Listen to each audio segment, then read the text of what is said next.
సంవత్సరాల తరబడి government job కోసం వేచి చూస్తున్నారా? కేవలం 8 నెలల్లో మీ కల నెరవేర్చుకోండి. వెంటనే కింది నెంబర్స్ కి కాల్ చేయండి. నమస్తే కళ్యాణ్ నమస్తే చక్రవర్తి జయగారు. నమస్తే మేడం. మీరు ఏ విధంగా వీళ్ళు మనల్ని కాంటాక్ట్ చేయొచ్చు మేడం? ఒక వాట్సాప్ నెంబర్ ఇస్తున్నామండి, మన ఎపిసోడ్ లో కింద స్క్రోల్ అవుతూ ఉంటుంది. ఓకే, ఆ నెంబర్ కి కాల్ చేయొద్దండి దయచేసి. కాల్ రాదు. కాల్ కాకుండా జస్ట్ మీ ఆడియోని పెట్టండి చాలు. Okay, మీరు okay. ఎలాంటి ప్రాబ్లమ్ ని ఫేస్ చేస్తున్నారు అనే దానికి సంబంధించి ఒక 4-5 లైన్లో ఒక ఆడియోని కనుక పంపించగలిగితే జీకే గారు అండ్ టీం మొత్తం స్ట్రీమ్ చేసుకోవటానికి దాన్ని విని నెక్స్ట్ ప్రయారిటీ ప్రకారం ఇప్పుడైతే ఎలా చేస్తున్నామో అట్లానే యాజ్ ఇట్ ఈస్ గా ప్రయారిటీ ఇప్పుడు ఏది ప్రకారం మేడం? తీసుకుంటాం. ఇప్పుడు ఇలాగ వాయిస్ మెసేజ్ లా చేయొచ్చా? Yes, అది yes. పెట్టి ఇలా రికార్డ్ వాట్సాప్ లో వాయిస్ మెసేజ్ పెట్టేస్తే చాలు. మనం ఆ కొత్త ఎపిసోడ్స్ స్టార్ట్ చేద్దామండి. అవి కూడా ప్రేక్షకులు ఆదరిస్తారని నేను అనుకుంటున్నాను.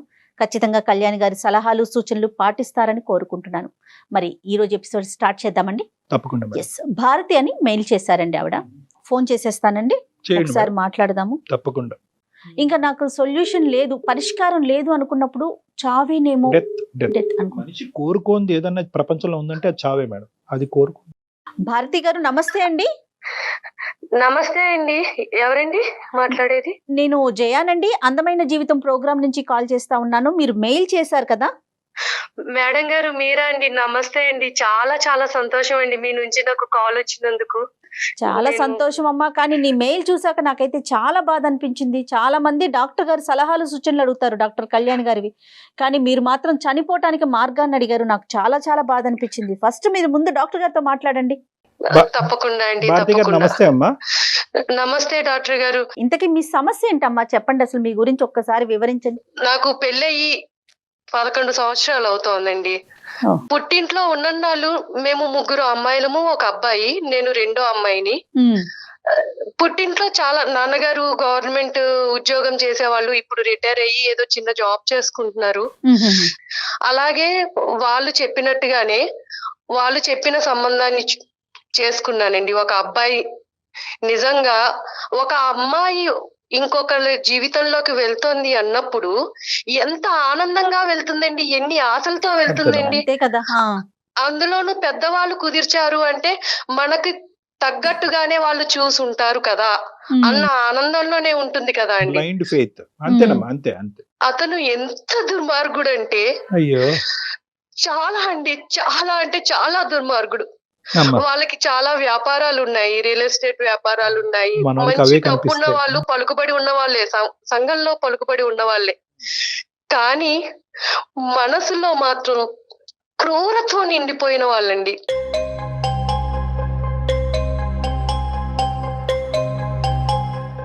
మొదటి రాత్రి నుండే అతని అరాచకాన్ని నా మీద చూపిస్తూ ఉన్నాడండి.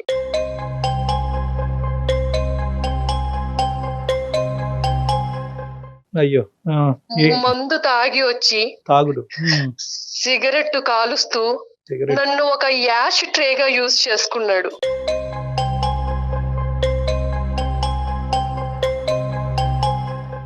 ఆయన ఎలా భావించేవారంటే ఉమ్, ఈ మొహాన్ని నేను చేసుకోవడం ఏంటి, ఉమ్, ఉమ్, దీన్ని భరించాల్సిన కర్మ నాకేంటి, ఉమ్. దీంతో నాకు సంబంధం లేదు అన్నట్టుగా ప్రవర్తించేవారండి. అదేలేండి. ఆయనకి ఉన్న చెడు అలవాట్లు ఒకటి కాదండి, ఒకటి కాదు. ఏ అలవాట్లయితే ఉండకూడదు అన్నీ అన్ని ఉన్నాయి. రకాల అలవాట్లు ఉన్నాయి, అన్ని అలవాట్లు ఉన్నాయి. అంటే భారతి గారు ఫైనాన్షియల్ గా వాళ్ళకన్నా మీరు ఏమన్నా తక్కువ అండి? అట్లాంటి భావన ఉండేది అతనికి?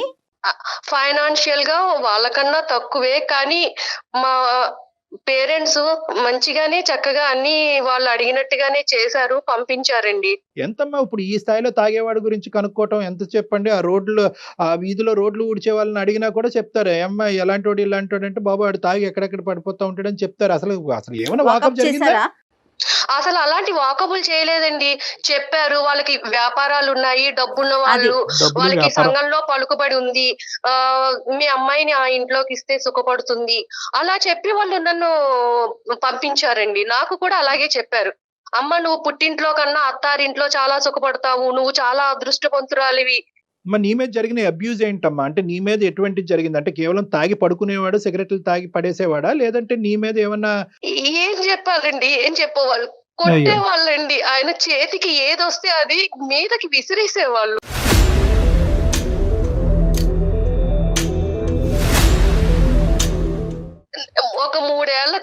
3 years. నేను కడుపుతోటి ఉన్నానండి. Pregnant. అప్పుడే ఆ చెప్తారు. దుర్మార్గుడితో చెప్పరు. ఒక బిడ్డకి తల్లినయ్యాను.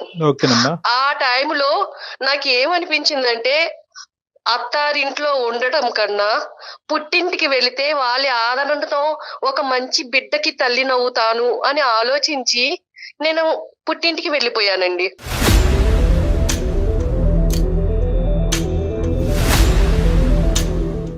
కనీసం బిడ్డ పుడితే అన్నా వాళ్ళలో మారతాడు. మార్పు వస్తుంది, ఆ బిడ్డని చూసుకున్నా ఆ తండ్రి మారుతాడు అన్న ఇదిలో వెళ్ళానండి.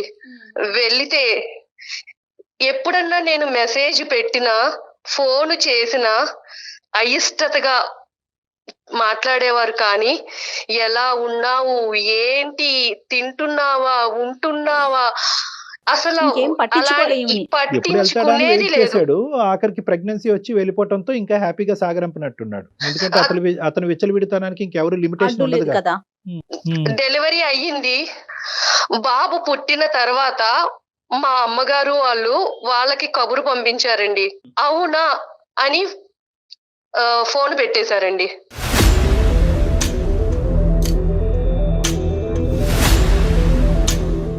సరే, ఫైనల్ గా ఎప్పుడు చెప్పావమ్మా? మీ పుట్టింటోళ్ళకి ఎప్పుడు చెప్పావు? వాళ్ళ రియాక్షన్ ఏంటి? అది ఇంపార్టెంట్ మాకు. పుట్టింటి వాళ్ళకి ఎప్పుడు చెప్పానంటే ఎప్పుడైతే వాళ్ళు బిడ్డని కూడా చూడటానికి రాలేదో అప్పుడు చెప్పారు. అప్పుడు చెప్పానండి. అప్పుడు చెప్పాక ఇప్పుడు అసలైన బాధ నాది మొదలైంది. ఇప్పుడు పుట్టింటి వాళ్ళకి నేను చులకనైపోయాను.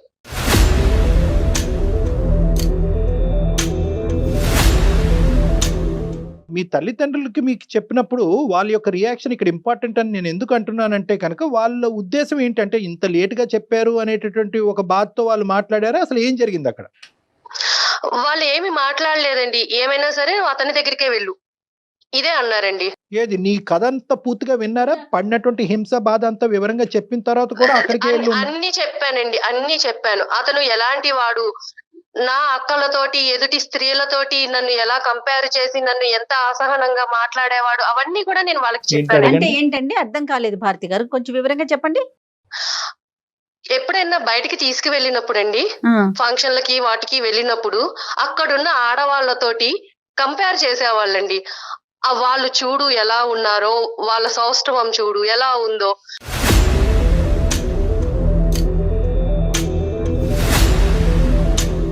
పక్కన భార్యను పెట్టుకుని ఎదుటి స్త్రీలో అందాన్ని వెతుక్కుంటున్నాడు కదా. ఏంటి నాలాంటి ఆడదాని పరిస్థితి ఏంటి, ఇలాగే ఉంటారా ప్రతి మగవాళ్ళు అన్న బాధ కూడా నాకు ఉండేది. తనకి. సరే, ఇక్కడ ఈ మీ ఆయన గురించి ఇంకా పూర్తిగా చాలా వివరంగా కులంకుశంగా చెప్పావమ్మా. అసలు మీ తల్లిదండ్రుల యొక్క రియాక్షన్ ఏంటి? వాళ్ళు ఏమన్నారు? చెప్తే వాళ్ళ రియాక్షన్ ఏంటంటే మా నాన్నగారు అసలు ఏమీ మాట్లాడరండి, ఏమీ మాట్లాడరు. మా అమ్మగారు ఏం చెప్తే అది, మా అమ్మగారు ఎలా చెప్తే అలా. కూర్చోమంటే కూర్చుంటారు, నుంచోమంటే నుంచుంటారు. అంతా మా అమ్మగారి చేతుల్లోనే ఉందండి. మా అమ్మ, మా అక్క, మా పెద్ద అక్క, వాళ్ళకి ఇంకా చాలా చులకనగా ఉండి, నువ్వు వెళ్ళు, ఏదైనా సరే నువ్వు అక్కడే ఉండాలి, అతని దగ్గరే ఉండాలి, మేం చేసుకోవట్లేదు ఆ సంసారాలు, మేము లేము ఆ మొగుళ్ళతోటి అని చెప్పేసి అన్నారండి.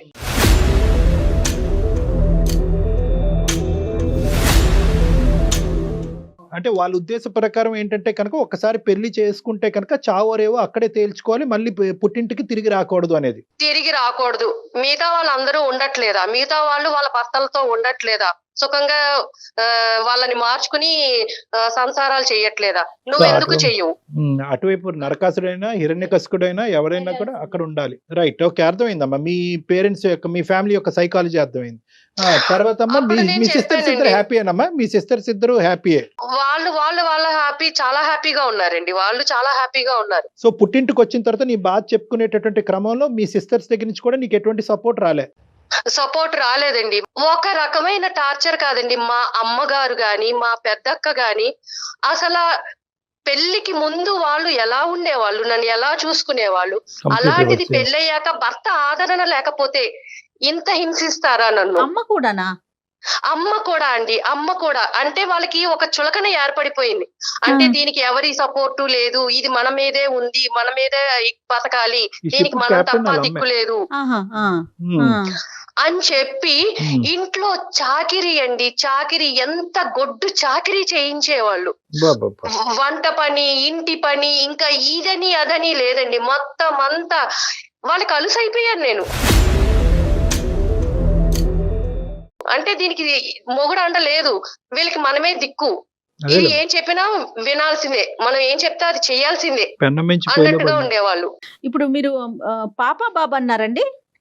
బాబండి, ఓకే. అది వాడేం చదువు అదృష్టమో దురదృష్టమో నిజంగా అండి, ఆ, ఆ బాబు పుట్టాడు అని ఆనందపడడానికి కూడా లేదండి. వాడు అయ్యో. చాలా హైపర్ అండి, హెల్త్ ఇష్యూస్ చాలా అంటే చాలా ఉన్నాయి. ఫిజికల్ హెల్త్ అమ్మా, mental health? Physical and mental health బాగుండక ఫిజికల్ గా అసలు చాలా అండి, చాలా హైపర్ యాక్టివ్ అండి. ఎంత ఓహో. అల్లరి చేస్తాడంటే అసలు స్కూల్లో కూడా ప్రతి 3 నెలలకి పేరెంట్స్ నుంచి కంప్లైంట్లు అండి, మా అబ్బాయిని కొట్టాడండి, ఇదిగోండి మేము ఇలా సఫర్ అవుతున్నాము. వాళ్ళు ప్రిన్సిపల్ కి కంప్లైంట్ చేయడం, అప్పుడు ప్రిన్సిపల్ ఏమో అమ్మా ఇలాంటి పిల్లలు మా స్కూల్లో కాదమ్మా, మీరు వేరే స్కూల్లో జాయిన్ చేసుకోండి, అది మాకు టీసీ ఇచ్చేయడం. ADHD. చాలా చెప్పండి. చాలా ఎవ్వరు ఒక్క అరగంట కూడా ఆ బాబుని చూస్తే బాబోయ్ ఈ ఇతన్ని పెంచుతున్న తల్లి ఎవరు, ఏమిటి ఇంత అల్లరి చేస్తున్నాడు, ఇలా ఉన్నాడేంటి పిల్లాడని చెప్పి మా అక్క కూడానండి అసలు ఇలాంటి వాడికి జన్మనిచ్చావా నువ్వు, వీడు పురిట్లో చనిపోయినా బాగుండేది.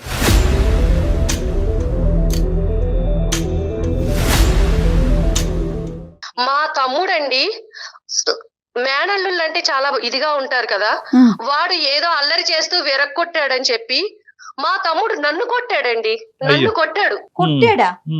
నన్ను కొట్టాడు. అలాంటి పిల్లాన్ని నువ్వు అసలు నీకు పిల్లని పెంచడం వచ్చా రాదా, ఏంటి అలా పెంచుతున్నావు పిల్లని, వాణ్ణి కాదండి నన్ను టోటల్గా కొట్టాడు. లోకువైపోయింది ఈ అమ్మాయి. ఇలా స్కూల్ నుంచి ఏవో ఫోన్స్ వచ్చేవండి పేరెంట్స్ నుంచి. ఆ, ఆ. నేను ఫోన్ మా పక్కకి వెళ్ళి మాట్లాడుతుంటే మా అమ్మ అనేది, ఎవరితో మాట్లాడుతున్నావే, అయ్యో.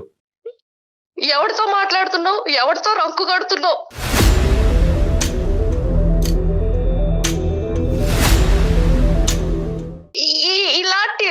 అలాంటి మాటలు మాట్లాడినప్పుడు ఒక ఆడదానిగా నేను ఎంత ఇదవుతానండి. మా అక్క మల్లెపూలు కొనుక్కునేదండి, ఒకసారి ఆ మల్లెపూలు నా చేతిలోకి తీసుకుంటే నీలాంటి దానికి ఎందుకే మల్లెపూలు అందండి.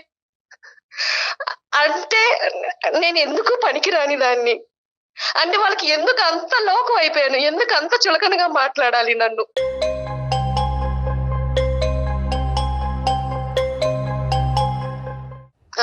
నేను ఉద్యోగం చూసుకుందాము, బయటికి వెళ్దాము, నా బతుకేదో నేను బతుకుదాము అంతే కదమ్మా, నువ్వు అలా గ్రాడ్యుయేట్ కదా. అనుకునేదాన్నండి. కానీ అన్ని దారులు మూసేశారండి, అన్ని దారులు మూసేశారు. బయట ప్రపంచం అంటే ఏమిటో తెలియకుండా చేసేశారు, నన్ను నిర్బంధించేశారు. నా తల్లి నా అక్క వీళ్ళందరూ కూడా నన్ను బంధించేశారు, నిర్బంధించేసి అసలు ఏమీ తెలియని దానిలాగా చేసేశారండి.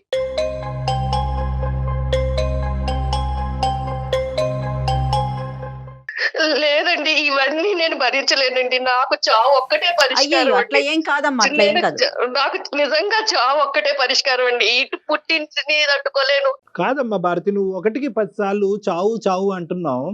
నువ్వు ఉండగానే నీ కొడుకుని ప్రపంచం ఈ విధంగా ట్రీట్ చేస్తుంటే నువ్వు చనిపోయిన తర్వాత వాడికి ఏమైనా దిక్కు మొక్కు ఉంటదమ్మా? వాడిని తీసుకెళ్లి ఒక పిచ్చి ఆసుపత్రిలో పడేసి జీవితాంతం నువ్వు ఇక్కడే సావరా అంటారు. లేదంటే ఏదో నేరం చేస్తే కనుక తీసుకెళ్లి జైల్లో పెట్టి అక్కడ జీవిత ఖైదీలాగా ఉంటాడు. అది తప్పు. వాడి వల్ల కూడా నాకు సుఖం లేదు కదండి, అలా వాడిని కాదు. చూసుకుని అమ్మా, బతుకుదాం ఒకటి అనుకున్నా కూడా. At the end of the day ఒక తల్లి పాత్రలో నేను నిలబడినప్పుడు 600 అయినా 106 అయినా వాడి జీవితాన్ని చక్కదిద్దేంత వరకు నువ్వు చావు అనే పదం వాడకూడదు, ఎప్పటికీ వాడకూడదు. ఎవరు నీ తరపున మంచిగా మాట్లాడే వాళ్ళు ఒక్కరు లేరమ్మా. నువ్వు పెళ్లి కాకముందు అందరూ దేవతలు దేవుళ్ళు ఒక మంచి సంబంధం చూశారు కాబట్టి కళ్ళు మూసుకుని చేసుకున్నానని నువ్వు అంటున్నావు. ఏమైపోయారు ఈ దేవతలు దేవుళ్ళు ఇప్పుడు? ఎవరు లేరా? మీ నాన్న మాట్లాడ్డా, మీ తమ్ముడు మాట్లాడ్డా? నేను మా నాన్నగారితోటే మాట్లాడాలనుకుంటున్నానండి. మా నాన్నగారే ఈ సమస్యకి ఏమన్నా మాట్లాడతారేమో, నాకు సమస్య పరిష్కారం చూపిస్తారేమో అని. మాట్లాడిన మహానుభావుడు ఇప్పుడు మాట్లాడతాడమ్మా. 9 సంవత్సరాల తర్వాత ఈ హింసంతా కళ్ళెదురుగుంటా కూర్చున్నటువంటి మీ నాన్న ఇప్పుడు మాట్లాడతాడా నువ్వు అడిగితే?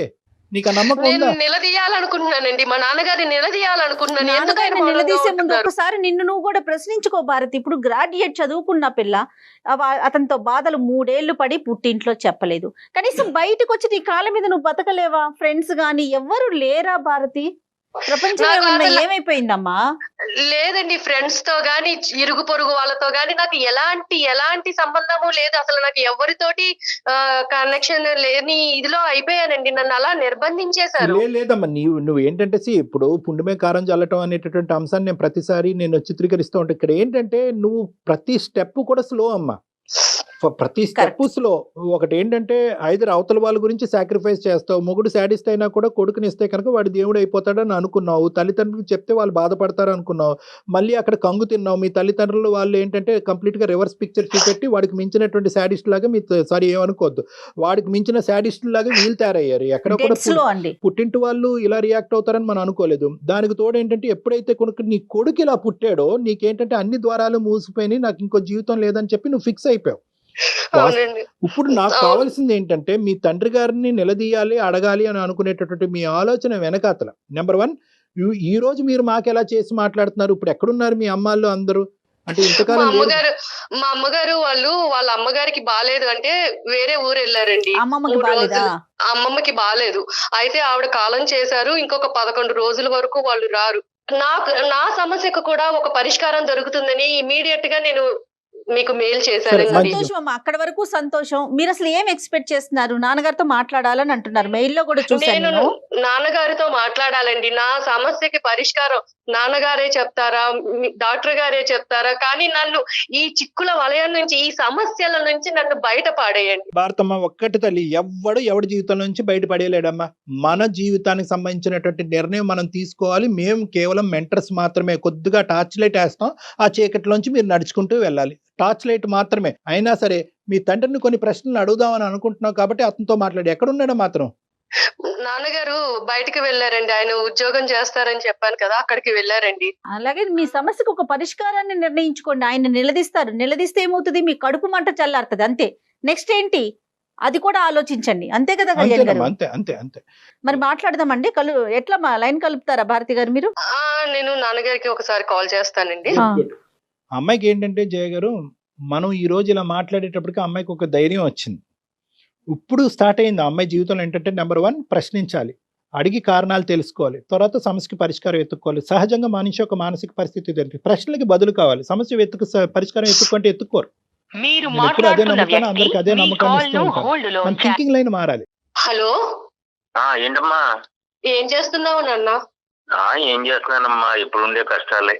నాన్న, నా పరిస్థితి నువ్వు చూస్తున్నావా నాన్న? ఇంట్లో పరిస్థితి నీకు అర్థమవుతుందా నాన్న?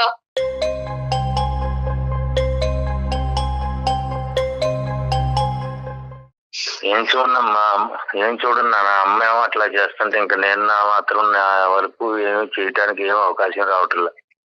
నువ్వు ఇంటికి పెద్ద నాన్న, నీ కూతురు జీవితం అలా అయిపోతుంటే నువ్వు ఎలా చూస్తున్నావు నాన్న? అమ్మకి ఎందుకు చెప్పలేకపోతున్నావు?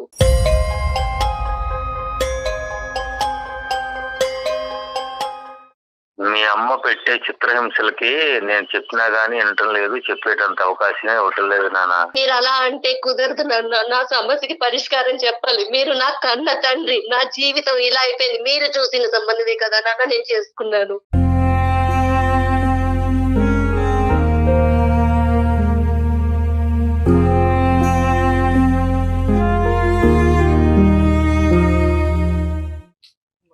మీరు చెప్పినట్టే కదా నన్ను విన్నాను. మీ కళ్ళ ముందు జీవితం ఇలా అయిపోతుంటే మీరు ఎలా చూస్తున్నారు నాన్న?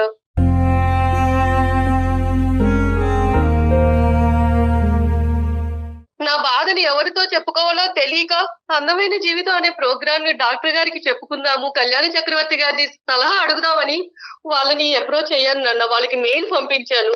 ఈ సమస్యల నుంచి నన్ను ఎలాగైనా సరే మీరు బయట పడేయాలండి. నాకు ఒక్కట చావు తప్ప ఏది కనిపించట్లేదు నాన్న.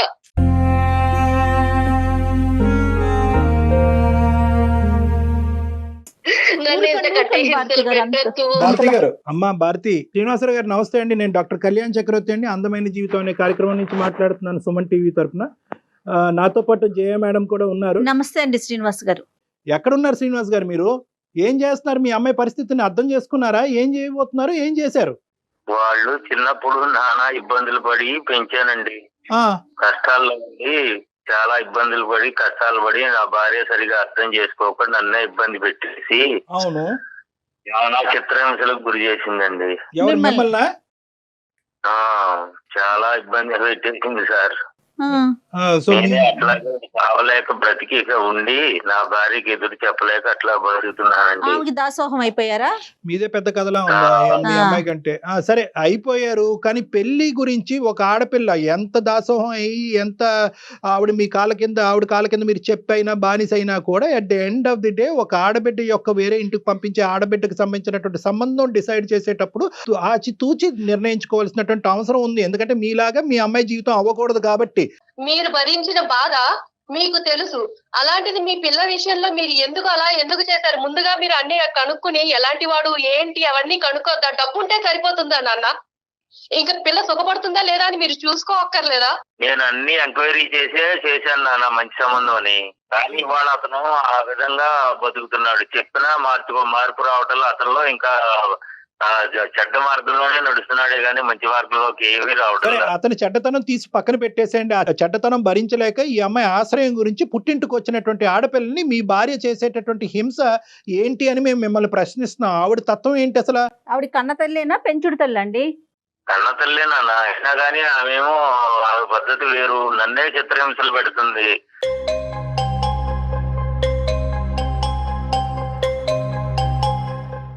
గ్యాస్ స్టవ్ మీద వచ్చి ఆ శారీ వేసేసి ఇక నేను చచ్చిపోతానని అంటుంది. అయినా నేను ఎదురు చెప్పలేక ఇక నేను బ్రతుకుతున్నా.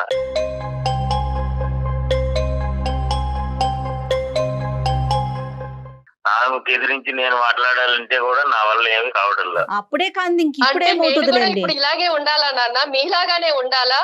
మరి ఇప్పుడు ఈ పిల్ల పరిస్థితి మీలాగానే ఏంటండి? చావో బతుకో సైలెంట్ అయిపోయి అక్కడే బతకాలా? వెళ్ళిపోమంటారా? ఏంటి నాన్న? నా బతుకు నన్ను ఎలా బతకాలో మీరు చెప్పండి. కాదండి, ఇప్పుడు ఒకటి శ్రీనివాస్ గారు, మీ ఆవిడ ఏమో వచ్చి గ్యాస్ స్టవ్ మీద చీర పెట్టుకుని ముట్టించుకుంటుంది అనేటటువంటి భయంతో మీరు వెనకడిగేస్తున్నారు.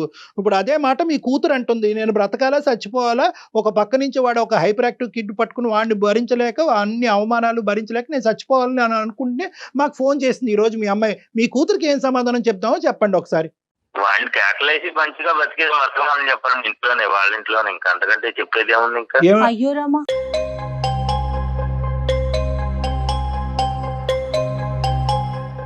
ఎంత భరించినా ఏం ఎంత మాట్లాడుతున్నారు సార్? భరించినా మళ్ళీ అతని దగ్గరికే వెళ్ళమంటున్నారు నాన్న. మరి మీరు ఏమన్నా న్యాయంగా ఉందా అసలు? మీకు చెప్పండి. మంచి మార్గంలో నడువు నాన్న. ఇంకా అంతకంటే నేను చెప్పేది ఏముంది? మరి అదే మార్గంలో మీరు నడవచ్చు ఎంతకంటే కదా. మంచి ఆయన ఏముంది? అందుకే నడుస్తున్నాడా సైలెంట్ గా? ఇప్పుడు మీరేమనుకుంటున్నారంటే మీ సైకాలజీ ఏంటంటే, ఇప్పుడు మా ఆవిడ నన్ను హింస పెట్టినా కూడా ఎలాగైతే అణుగుమిణిగి ఒక కుక్కలాగా బతుకుతున్నానో సారీ తప్పుగా అనుకోకండి, అదే విధంగా నువ్వు వెళ్ళి మీ ఆయన దగ్గర బతికేసేయమ్మా అన్ని, ఇదే సొల్యూషన్ ఈ ప్రాబ్లంకి అని అంటున్నారు. సో మీదేదైతే కనుక ఒక సాంప్రదాయంగా మీరు ఫాలో అవుతున్నావో అదే సాంప్రదాయం మీ కూతుర్ని ఫాలో అవ్వమంటారు. రేపొద్దున హింసాత్మకుడి చేతిలో మీ అమ్మాయి చనిపోయినా కూడా మీరు ఇదే మాట అంటారేమో. ఇప్పుడు నేను పెళ్లి చేసి పంపించే వరకే నా బాధ్యత.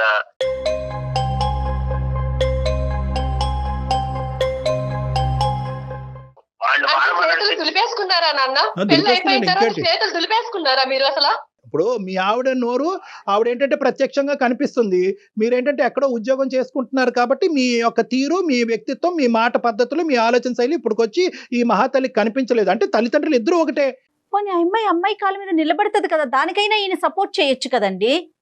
ఏమండి అదే నన్ను ఆ బయట అంశం పడేయమనండి. నన్ను చెప్పండి. ఎక్కడికన్నా తీసుకెళ్లి ఎక్కడైనా ఉంచండి. నా బతికేదో నేను బతుకుతాను. ఆ మా అమ్మాయి వయసులో ఉంది కదా అని చెప్పి బయటికి వెళ్తే నలుగురు 4 రకాలుగా మాట్లాడతారు, అందుకని రకరకాల పద్ధతులు వస్తాయి అని చెప్పి వాళ్ళ అమ్మకి ఇష్టం లేదు, ఉద్యోగం చేయించుదామనే ఉద్దేశం లేదు. మీకు ఏంటి నాన్న? మీ పెంపకం మీద మీకు నమ్మకం లేదా నాన్న?